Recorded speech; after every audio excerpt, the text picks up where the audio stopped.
네, 안녕하세요. 강프로입니다. 자, 이번 영상에서는 삼성중공업에 대해서 분석해 보도록 할 텐데, 자, 삼성중공업은 조선주고요. 그리고 조선주는 제가 계속해서 좋다고 이야기를 드리고 있습니다. 그건 앞으로 나올 수 있는 실적이 좋아질 수밖에 없는 구조를 갖추고 있기 때문입니다. 그건 최악의 국면을 벗어난 조선주, 그리고 지금은요, 그쵸? 첫 번째 신고가를 달성한 이후에 실적에 대한 확인까지 마쳤기 때문인데, 대략 한 8월 초 정도를 기점으로 해서 9,000원대에서 지금 7,000원 한 초중반 정도에서 등락을 보이고 있고, 많이 빠졌을 때는 7,000원을 이탈하는 그런 상황까지 벌어졌습니다. 자, 오늘 영상에서는 주말이기도 하고, 증시에 대해서 이 전체적으로 점검을 한번 해보고요. 그리고 무엇보다 중요한 내용이 있죠. 시장의 상황과 그리고 삼성중공업의 상황이 어떻게 차이를 보일 수 있는지 그 부분에 대해서 집중적으로 이야기를 드리도록 하겠습니다. 일단 삼성중공업에 대해서 좋은 이야기들은 많이 있습니다. 뭐 수주권이 계속해서 늘어나고 있고, 그리고 조선 부분에서 올해는 계속해서 수주가 이루어졌습니다. LNG선 부분이죠. 근데 앞으로는요, FLNG 쪽에 해양, 그쵸? 해양 플랜트 쪽으로 수주가 계속해서 증가할 수 있고, 수주가 늘어날 수 있는 지역이 바뀌었어요. 원래는 동유럽이나 중동 쪽에 수주가 늘어나고 있었는데, 앞으로는, 그쵸? 캐나다나 미국 쪽, 이 북미 쪽에 수주가 집중될 수 있는 그런 상황이 나오고 있습니다. 그리고 무엇보다 FLNG죠. 그쵸? FLNG의 세계적인 강자는 삼성중공업입니다. 삼성중공업. 그리고 이런 과정에서 주가는 선반영을 하게 될 겁니다. 그쵸? 왜? 앞에 실적이 좋아질 수밖에 없는 구조를 갖추고 있고요. 지금 실적은 최악의 국면을 벗어난 초입 구간에 있기 때문입니다. 자, 그러면 이 선반영 구조에 대해서 지금 시장을 체크하면서 어떻게 봐야 되는지를 제가 이야기를 드리겠습니다. 꽤 오래된 기사를 제가 이야기를 드릴 건데, 자, 내용 한번 확인해 보세요. 미증시 바닥이 언제냐고, 연준이 금리를 다시 내릴 때다. 그쵸? 이 기사가 22년 6월 21일입니다. 22년 6월 21일이면 금리, 그쵸? 미국 금리가 0.75%씩 처음으로 올린 달이 이때입니다. 이때 CPI라 그러죠. 이 소비자 물가 지수가 대략 8%대가 처음 아마 찍힌 달일 거예요. 그리고 나서 연준이 깜짝 놀라서 0.75%의 금리 인상을 시작을 했습니다. 그때부터 지금까지 올려서 5.5%의 금리가 온 거고요. 지금은 유가 하락을 보면 알고 있겠지만 유가 하락은 수요 둔화에 의해서 나오고 있습니다. 계속해서 이 산유국 쪽에서 감산을 하니까 유가가 추가적으로 올라갈 수 있고 100달러를 돌파할 수 있다. 이런 부분이 계속해서 부각이 됐었는데 결과적으로는 제 이야기가 다 맞았죠. 수요나 이런 부분에 따라서 그쵸? 유가는 움직일 수밖에 없고 감산도 한계가 있습니다. 감산을 무한정 한다 그러면 계속해서 유가는 뭐 150불, 200불 이렇게 올라갈 수 있겠지만 무한정 감산할 수가 없죠. 그렇죠? 무한정 감산 자체가 불가능합니다. 그리고 감산을 하는 것부터 시작해서 다시 증산하기까지의 비용이 들어요. 그 비용을 감안하면 감산할 수 있는 그렇죠? 최대폭이 있다. 즉 손익분기점이 있다는 겁니다. 아무리 채산성이 높게 잡히고 있는 사우디라도요. 그쵸? 감산하는 데는 한계가 있을 수밖에 없고 유가는 100불을 기점으로 해서 그쵸? 100불을 기점으로 해서 수요의 대폭 감소로 인한 시세가 결정이 됩니다. 자, 그렇다는 건 앞으로 감산을 할 수 있기 때문에 유가가 올라간다는 거고 그건 증시도 마찬가지라는 거죠. 자, 내용 한번 확인해 볼게요. 연준이 긴축에서 완화로 전환할 때가 바닥이다. 이거는 1년도 더 된 기사입니다. 그쵸? 금리를 올리기 시작한 그때. 자, 월스트리트 저널은 미국 증시 역사를 분석한 결과 미국 중앙은행인 연준이 금리 인상을 중단하고 금리를 인하할 때까지 주가가 계속 떨어진다고 전했다. 과연 그랬을까요, 지금? 결과를 확인하면서 보겠습니다. 제가 미증시의 움직임을 계속 확인하면서 이게 22년 6월 달에 기사가 나온 거라고 제가 이야기를 드렸죠. 자, 내용 한번 볼게요. 그때 시점이 자, 6월달 이때입니다. 바닥에 이 기사가 나온 거예요. 그때까지 주가가 더 빠진다고 이야기를 했는데 주가가 더 빠졌나요? 그쵸? 반등하고 나서 그쵸? 이쪽 9월달에 영국에서 금리를 가파르게 인상하는 것에 대한 부작용이 발생을 했고요. 그 부분이 해결되고 나서 여기 올해 3월달에는 미국의 은행이 망한다는 이야기가 나왔음에도 불구하고 실제 망했습니다. 그쵸? 중소형급 은행에서는 망하는 일이 발생을 했어요. 그쵸? 그러면서 뱅크런까지 나왔는데도 불구하고 주가는 상승을 했다. 그렇다는 건 금리 인상 전에 그렇죠. 금리 인상 전에 주가는 이미 충분한 하락세를 거치면서 앞으로 경기가 나빠질 부분을 시장은 먼저 반영을 했다는 상황이 벌어지게 된 거죠. 그러면 자, 미국의 전문가들이 나와서 이야기를 한 내용은 다 틀렸다는 이야기입니다. 그렇죠? 이런 얘기가 나왔을 때 이미 주가는 바닥을 찍고 나서 반등을 하고 있었다. 자, 그러면 우리가 이렇게 생각을 해봐야 돼요. 금리가 높아지는 과정에서 어떻게 됐죠? 주가는 바닥을 만들었고 바닥을 거의 한 6개월 정도 만든 이후에 그렇죠? 하락하는 게 거의 한 7개월에서 8개월 정도 됐고요. 그리고 여기 6월 달 이후에 계속해서 바닥을 횡보했습니다. 이 기사가 나온 이후에요. 그렇죠? 자, 요 내용 금리 인상을 중단하고 금리를 인하할 때까지 주가가 계속 떨어진다고 전했다. 그런데 주가는 안 빠졌다는 거고요. 그리고 여기 밑에 쭉 내려보면 자, 골드만삭스의 글로벌 시장 전략가인 비키 창이 연구한 바에 따르면 1950년 이후 S&P 500 지수가 17번 이상 15% 이상 폭락했다. 그중 17번 중 11번 주식시장이 바닥을 쳤다. 연준이 통화정책을 긴축에서 완화로 전환할 무렵이었다. 그쵸? 요 내용은 자, 이 밑에부터 보죠. 연준은 금리 인상에 박차를 가하고 있다. 그쵸? 이게 0.75%의 인상 시점이라는 겁니다. 아직도 바닥은 멀다는 얘기다. 그게 아니라는 거죠. 이미 금리를 가파르게 인상할 때부터 주가는 그쵸? 효율적으로 움직였다. 효율적으로 먼저 반영을 하면서 팔 사람들은 다 팔았고 이제 인상하기 시작했으니까 물가가 잡힐 수밖에 없다는 내용을 주가는 반영하면서 바닥을 만들었고요. 그러면서 그쵸? 이 구간에서 제가 항상 말씀드리죠. 이평선이 수렴하는 즉 역배열 구간에서는 주가가 안 간다는 내용이 여기서도 나오는 겁니다. 그러면서 정배열로 전환하는 그런 과정을 거쳤고 그리고 나서 올해 들어서 굉장히 큰 폭으로 강세를 보였는데 여기서 집중해야 될 내용은 엔비디아가 미증시를 이끌었습니다. 엔비디아가. 그러면서 한국 시장에도요. 이수페타시스, 그쵸? 그리고 또 뭡니까? 뭐 한미 반도체, ISC, 하나 마이크론, 그쵸? 반도체 관련된 종목들을 포함해서 적자를 보고 있는 하이닉스까지 계속해서 강세 구간에 들어왔고요. 그쵸? 한미 반도체는 6배의 상승이 나왔고 하이닉스는 분기당 그쵸? 2조에서 3조 원 정도의 적자를 보고 있는데 하이닉스 같은 경우에도 이미 신고가를 달성해서 그쵸? 시장 대비해서 굉장히 강한 움직임을 보이고 있습니다. 자, 이런 부분을 조선주에 한번 대입해 보자고요. 조선주는 업황 자체가 굉장히 나쁜 상황을 10년 정도를 겪어왔습니다.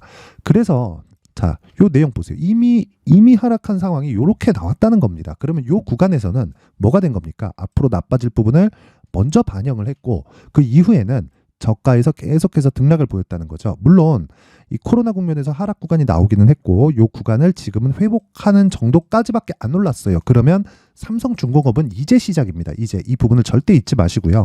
시장 대비해서 그쵸 상황 그쵸 삼성중공업의 상황을 대입하더라도 삼성중공업은 지금 시작점이 됩니다. 자, 생각해 보세요. 한국 시장의 업종 차트를 한번 보겠습니다. 이제 그쵸 코스피가 2300대를 찍고 반등이 나왔습니다. 코스피 2300대라는 건 PBR이라고 합니다. PBR. 장부가치라고 이해를 하시면 돼요. 그러니까 총 자산 가치 대비 지금 주가의 시가총액이 어느 정도 위치에 있는지. 그래서 PBR 1배라고 하는 건 코스피가 가지고 있는 그쵸? 자산 총액에 대비해서도 주가가 낮다는 겁니다. 그러니까 1이면 같다는 거고 뭐 0.9, 0.8 요 정도면요. 그렇죠. 자산 가치에 못 미친다는 거예요. 예를 들어서 삼성전자의 자산이 10인데 삼성전자의 주가는 9예요. 그럼 저평가죠. 그렇죠. 이게 만약에 중급 종목이라면 그렇죠. 중급 종목, 소형주 이런 종목이라면 자산 가치보다 미치지 못하는 이유가 있습니다. 그렇죠. 망할 수도 있으니까. 근데 이게 삼성전자라면 어떻게 될까요? 그 상황이 반대가 되겠죠. 이미 반영이 된 거고 앞으로 좋아질 부분을 주가가 반영하면서 지금 강세를 보이고 있는 것이기 때문에 그런 내용을 시장을 토대로 이야기를 하면 지금 시장이 반등하고 있는 건 자산 가치에 미치지 못하는 상황에서 그렇죠. 매수세가 계속 들어왔고 거기서 가속화를 시킨 게 뭐예요?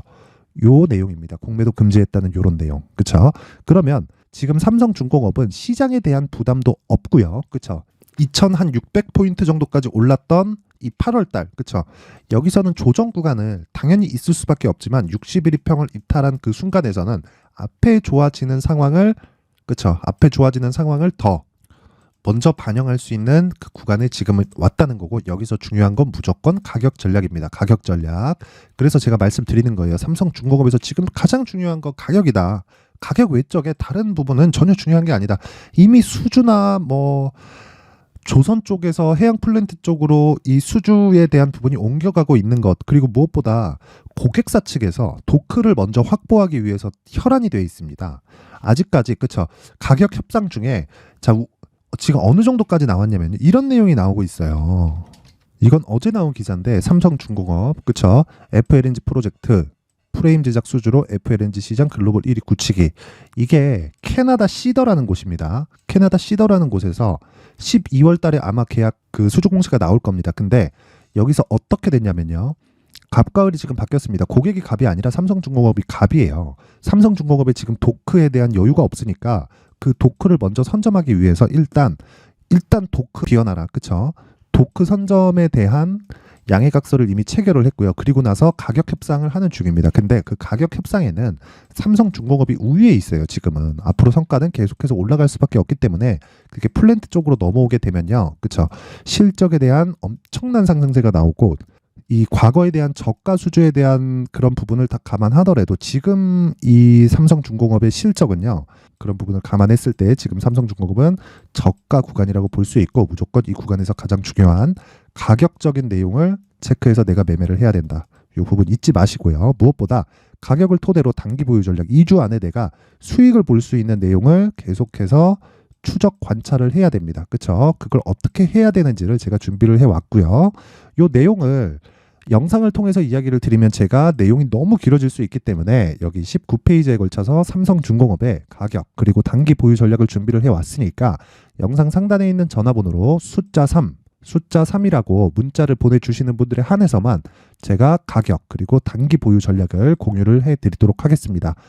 자, 그리고 이런 과정에서 실시간으로 매매를 할 수 있는 제가 강프로의 소통방, 그쵸? 소통방에 대해서 이야기를 해드릴 텐데, 여기서 중요한 건 삼성중공업을 추적하는 과정에서 계속해서 단타를 할 수 있다는 내용이 있고요. 자, 여기 11월 17일 날 보이죠? 11월 17일 날 같은 경우에도 시장이 안 좋은 상황이 나왔었는데, 자, 메디아나. 자, 여기 보시면 메디아나 있죠? 메디아나. 시가 1.9%에 시작을 해가지고요. 종가는 9.29%에 마감이 됐습니다. 자, 요렇게, 그쵸? 이 메디아나. 요런 상황이 나왔다는 건 우리가 이걸 어떻게 봐야 되는 걸까요? 한 가지만 생각하시면 된다. 한 가지만. 주식시장에서 먼저 강세를 보이고 있는, 즉 강세를 보이고 있는 모든 종목은, 자, 제가 말씀드리는 신고가 구간 이후에 발생을 하고요. 신고가를 잘 공략하게 되면 삼성중공업도 물론이고, 그쵸, 메디아나 같은 중소형주에서도 단기 매매를 지속할 수 있다. 그래서 하루에 9% 이상 수익이 발생하는 그런 상황이 벌어지고 있는 겁니다. 자, 그래서 이런 부분을 주성 엔지니어링 이렇게 보면요, 요건 보합권에 끝나죠. 정확하게, 그쵸, 시간 대비해서 강세를 보이고 있는 폭을 계산해 보시면 됩니다. 항상 모든 종목의 수익이 나진 않습니다. 하지만 제가 이야기를 드리고 싶은 건 리스크를 감당할 수 있는 폭이 어느 정도 제한된 움직임을 보여야 된다는 거고, 반드시 그 가격대는 2주 안에 수익이 날 수 있는 그런 구간인 점, 이 부분을 반드시 기억을 하세요. 자, 마지막으로 제가 다시 한번 말씀드리겠지만 주식시장에서 가장 중요한 내용은요, 가격을 얼마에 잡는지입니다. 가격을 얼마에 잡는지 봤을 때 금요일 날 11월 17일 시장이 좋지 않더라도 이렇게 이 메디아나처럼 마이너스 1.9% 그리고 종가 9.29% 이런 시세를 낼 수 있다. 이 부분 잊지 마시고, 내가 주식시장에서 멘탈이 안 잡힌다. 그리고 이렇게 제가 계속해서 이야기를 드리는 내용이 있죠. 뭐 단기 보유 전략으로 연결시키겠다. 가격 추적 삼성중공업이 대장이다. 그쵸? 이렇게 심리를 안정시키고 싶다 하시는 분들은 강프로의 무료 소통방으로 입장을 하시면 되고요. 영상 상단에 있는 전화번호로 참여라고 문자를 보내주시는 분들에 한해서만 제가 강프로의 무료 소통방 딱 주말까지만 받도록 할 테니까 시청해주시는 모든 분들이 상단의 전화번호 확인해서 참여라고 문자 보내시고요. 항상 성공 투자하실 수 있게 제가 상황을 만들어 드리겠습니다. 날이 많이 추워졌는데 주말 잘 보내시고요. 무엇보다 이해하는 게 중요합니다. 그 부분 잊지 마세요. 자, 이제 23년도 다 끝나가지만 매매를 하시면서 스트레스를 받으시는 분들이 있을 수 있습니다. 시장이 항상 그렇긴 하지만 그래도 제 구독자분들과 시청해주시는 분들을 위해서 앞으로 차기 주도주가 될 수 있는 대시세 종목을 준비를 해왔습니다. 단타나 짧은 수익만을 쫓다 보면요, 잦은 손절로 계좌가 망가지는 건 순식간이고요. 그만큼 수익하고는 거리가 멀어지겠죠. 장기간 유지하기가 어렵기 때문입니다. 결과적으로 주식시장에서 돈을 벌기 위해서는요, 어떤 계기를 만들어야 되는데 그 계기는 한 종목에 비중을 실어서요, 수익을 보는 것 말고는 없습니다. 쓸데없이 잦은 매매를 하지 말라는 이야기고요. 그리고 한 종목에 비중을 실을 수 있어야 된다는 겁니다. 그런데 이 비중을 실는 과정에서 성장 산업군에 대한 이해가 필요하다는 겁니다. 이 부분을 반드시 기억을 하셔야 돼요. 자, 이런 성장 산업에 대한 구조와 제가 앞서 말씀드렸던 신고가 그리고 선반영 구조에 대해서 이해를 했을 때 이런 매매를 할 수 있게 됩니다. 2월 7일 강프로의 대시세 종목으로 에코프로 매수가는 17만원 이에서 진행이 됐고요. 그리고 목표가는 50만원부터 자율 매도 구간으로 잡았죠. 예상 수익 범위가 200% 이상으로 되어 있는데 신고가 이후에 선반영 평균치가 200% 이상이기 때문에 그렇습니다. 자, 그런데 에코프로가 2차전지 양극재 기업이죠. 2차전지 양극재는 친환경이라는 범주 안에 속해 있다고 보시면 됩니다. 근데 제가 항상 이야기를 드리죠. 시세는 항상 연결된다고요. 앞으로 나올 대시세 종목도 이런 친환경이라는 성장 산업군에 포함되어 있어야 됩니다. 자, 이런 성장 산업군에 포함되어 있는 걸 확인한다면 이 내용처럼 세 가지의 공통점을 가지고 있습니다. 1년에 많은 종목이 발생하지 않고요. 그리고 세력들의 장기간 매집 구간이 확인돼야 되고, 그리고 상승하기 시작하면 평균적으로 3개월 정도의 상승 구간을 보이기는 하지만 제가 2개월이라고 작성을 해온 건 한 가지 내용 때문입니다. 한 달은 확인하는 과정이 필요하기 때문입니다. 이게 무슨 얘기냐면 성장 산업에 대한 부분, 그리고 이런 공통점, 여기다가 기술적인 내용을 다 포함을 시키더라도 절대적으로 가격이 우선적으로 반영이 되는 것이기 때문입니다. 에코프로도 마찬가지예요. 장기간 하락하면서 최악의 국면을 거쳐왔고요. 이 구간에서 먼저 하락을 했다는 건 앞서 말씀드렸던 내용처럼 고가에 대한 부분이 아니라 저가, 즉 나쁜 부분을 반영한 이후에 신고가를 발생을 시켰다는 건 앞으로 좋을 부분을 반영이 되고 있다는 거죠. 그런데 본격적인 시세는 신고가 이후라고 말씀을 드렸고, 지금은 매물 소화 과정을 보내고 있습니다. 앞서 말씀드린 대로 가격 먼저 분석을 끝냈죠. 그리고 나서는 정부 정책의 방향과 맞는지를 체크를 해야 되는 겁니다.